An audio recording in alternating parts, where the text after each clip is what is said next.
Em nome do Pai, do Filho e do Espírito Santo. Amém. Vem Espírito Santo com força, porque o capítulo 4, capítulo 5, o 6 e o 7 de Jeremias, o que? Estou com Jeremias na cabeça. De Ezequiel, é difícil de entender. Nossa, mãe. Mas o Espírito Santo explica tudo e nos ajuda. Fala comigo, Espírito Santo. Eu quero compreender, quero rezar, quero viver, me ajuda aí. Olha, eu vou tentar aqui falar um pouquinho para vocês e vamos rezar com cada símbolo, tá bom? Ezequiel, nesse momento aqui, vai fazendo um monte de parábolas, símbolos, comparações para dizer da destruição que vai acontecer, mais ainda com Jerusalém do que já aconteceu. O negócio é tão chocante, tão terrível, tão ruim, que tem que usar imagens, símbolos, para que as pessoas possam entender aquilo que é mistério, aquilo que é eterno, que é do céu, que é de Deus. Não cabe na nossa cabeça. Eu falei, não cabe. Os desígnios de Deus, a vontade de Deus, os mistérios do reino, a glória de Deus não cabe aqui.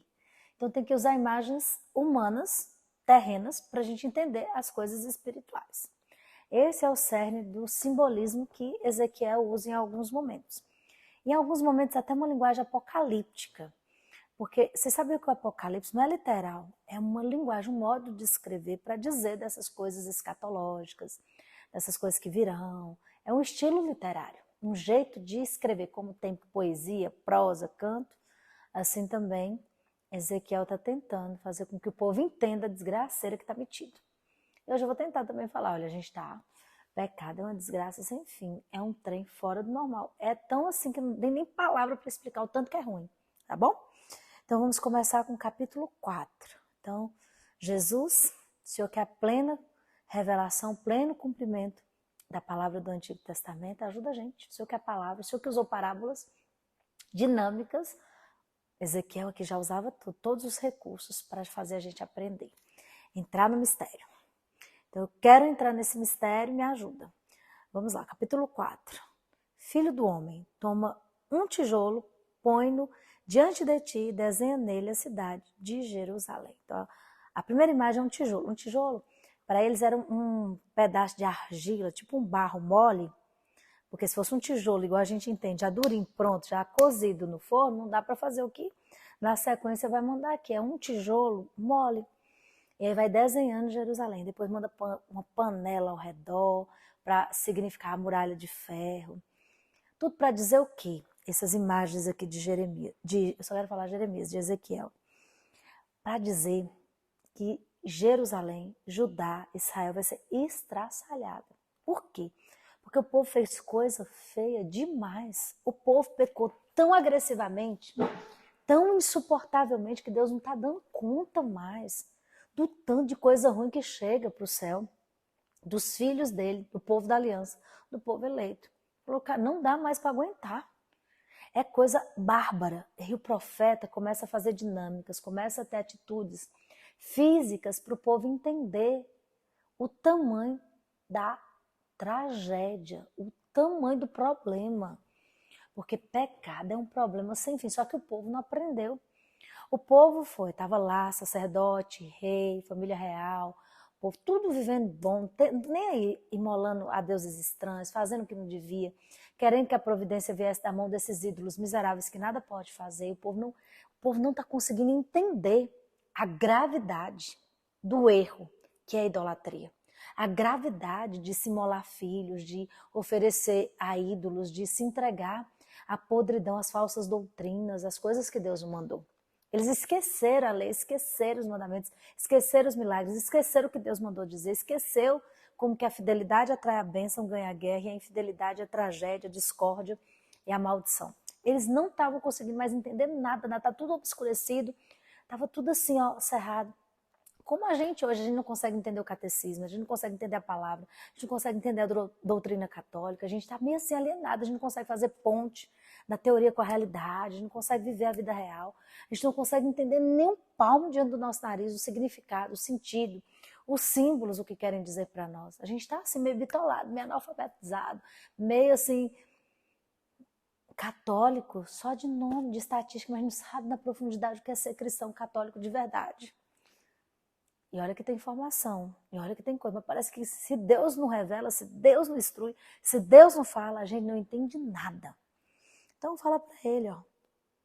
Aí o Senhor manda ele colocar excrementos humanos, ou seja, cocô de gente, para dizer da desgraceira do trem que estava tão feio. Mas aí depois Deus tem um pouquinho de dó de Ezequiel e fala assim, tá bom, põe nos excrementos de vaca, a panela, tudo que vai ser cozido. É porque ele vai dizendo, eu nunca fiz nada de impuro. Olha o versículo 16, depois que ele vai fazendo várias alegorias, várias imagens para dizer da destruição. Filho do homem, vou desesperar Jerusalém de fome.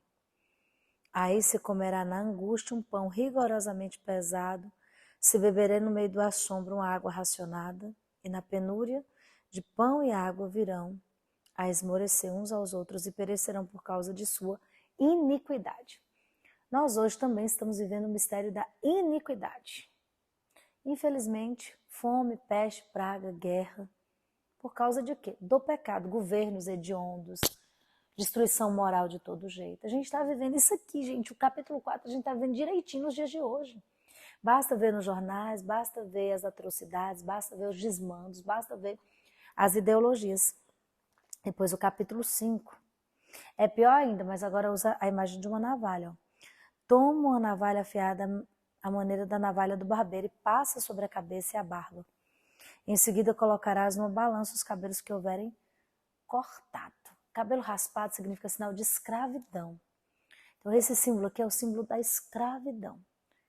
Fala comigo, ô Senhor, se eu estou sendo escravo de vícios, pecados, pessoas, dependência emocional, se eu estou sendo escravo da estrutura, se eu estou sendo escravo do dinheiro, se eu estou sendo escravo da pobreza, se eu estou sendo escravo da miséria, se eu estou sendo escravo de tudo que não presta, corta, me tira dessa escravidão, corta no profundo todas as amarras que o Satanás tem colocado na minha vida.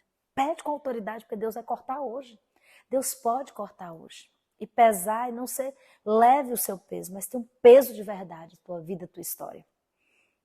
Depois o discurso contra a idolatria aí que piora. É muito ruim tudo, gente. Olha isso aqui. Capítulo 6, versículo 2. Filho do homem. Ele chama sempre Jeremias de filho do homem, que é uma alegoria de Jesus, que também é filho do homem. Ezequiel, é verdade. Aqui alguém me fala, Ezequiel, Debrinha, não é Jeremias, estou só querendo falar Jeremias. Filho do homem, volta-te para as montanhas de Israel e contra elas profere o oráculo. Montes de Israel, escutai a palavra do Senhor. Eis o que diz o Senhor, às colinas, aos outeiros, aos ribeiros, aos vales, vou enviar contra vós a espada para destruir os vossos lugares altos. Os montes eram de Deus, lugar de oração, mas o povo de Deus, da aliança, transformou em lugar de orgia, de prostituição sagrada, de idolatria, levantaram altares a outros deuses nos lugares sagrados de Deus. Então, se eu diz, a espada vai cortar geral. Eu quero que corte mesmo, Jesus. Todo o altar que eu levantei dentro do meu coração para o inferno, para Satanás, para os demônios, eu quero que seja destronado, arrasado pela espada. Todo o poder do mal, que a espada do Espírito, a espada da palavra de Deus possa destruir hoje. O poder da tua palavra possa destruir toda a idolatria do meu coração, toda a mentira do meu coração, todo lugar que pessoas e demônios têm roubado e eu tenho colocado no teu lugar, Senhor. Toda usurpação daquilo que é teu, destrona e destrói agora. Depois, capítulo 7. O fim está próximo.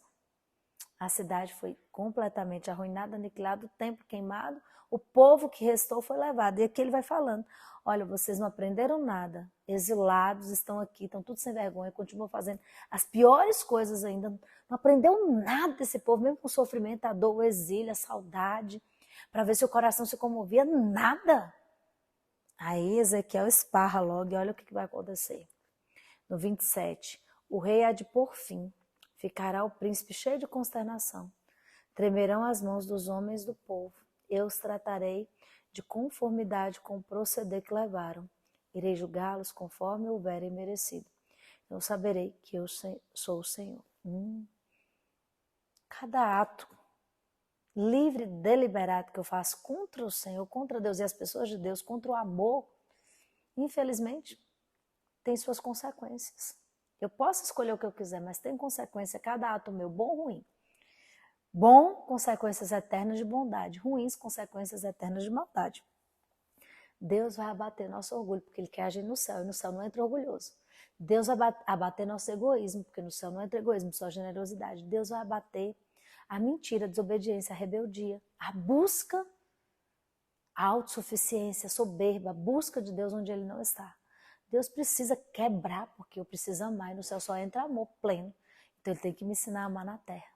Ele vai pôr fim a todo comportamento hediondo, a toda tristeza, a toda tragédia que há em mim. Olha que maravilha.